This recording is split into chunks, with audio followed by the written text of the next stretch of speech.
Libya is descending into greater chaos, with almost 50 people killed as a result of tribal warfare in the last several days alone. Ethnic groups in the south of the country have been locked in bitter conflict to wrest power and territory from rival tribes. Well, let's talk more on that with London-based activist and journalist Sukant Chandan. Well, it's been many months since the official victory of the Libyan revolution, but violence continues. Dozens are killed almost on a weekly basis. Why? I think the problem we have in Libya currently is that there is no actual basis for national unity. When before, from 1969, Gaddafi had his revolution, and within a year, the biggest military base of the United States at Wheelus Airfield was got rid of in 1 year, and the British Air Base. You know, there was actually a political leadership and a political momentum and organization and movement that sought to unite the tribes of Libya on the basis of independence and a progressive internal economic policy and an anti-imperialist foreign policy. What we have now currently is Libya essentially the whole nation has been lynched by NATO and their so-called Islamist allies, and this is happening across the region. NATO is conducting regime change through its quote-unquote Islamist proxies.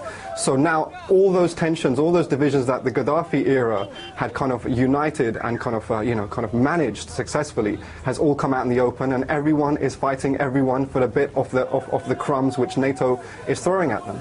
But the transitional government is made up of Libyans. Why is it that they cannot resurrect that sort of stability in the Gaddafi era? Why are they failing to provide the security now?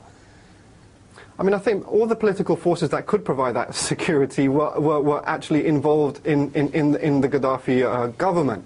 They've all been persecuted, they've been hunted. You know, Mr. Dorda, who was a permanent representative to the United Nations, is currently going through a ridiculous show trial, but all respect to him. He's perhaps one of the most upstanding and you know, dignified humans of Libya. That just 3 days ago he was on TV saying he was proud to serve under Gaddafi, and that the new Libya is absolutely a country of death and destruction and just being ravaged, and people should recognize that. And I think Mr. Dorda was right. And then you have the former Prime Minister being sent from Tunisia. Mr. Marzouki, the Tunisian Prime Minister, assured the world that he wasn't going to send him back to Libya, but that's been done over his head, and there's rumours that there was a $200 million deal done to get him back, and he's being tortured now as well. So all those political forces that could bring Libya together are being currently persecuted by NATO's NTC government. But of course the revolution in Libya attracted a lot of international attention at the time. You and I are talking about this now, this instability, but why do we hear so little about the violence that followed? Particularly very little response from the NATO allies that obviously supposedly brought this new era to the country.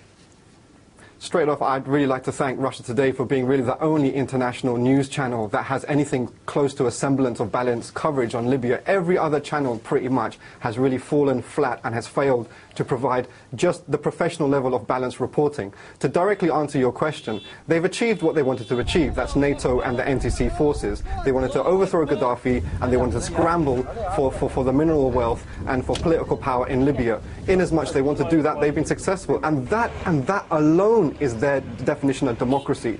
We widen that out to the regional context of Africa. Before the lynching of Gaddafi himself and the regime change of Libya, no AFRICOM military exercises in Africa. That's the US military command, which had to be based in Stuttgart in Germany before the overthrow of Libya. After the overthrow of Gaddafi's Libya, already we're seeing 14 planned AFRICOM military exercises on the African continent. So absolutely, Libya was the veritable shield of Africa, and now that's dropped. You know, imperialism and the West is rolling on Africa.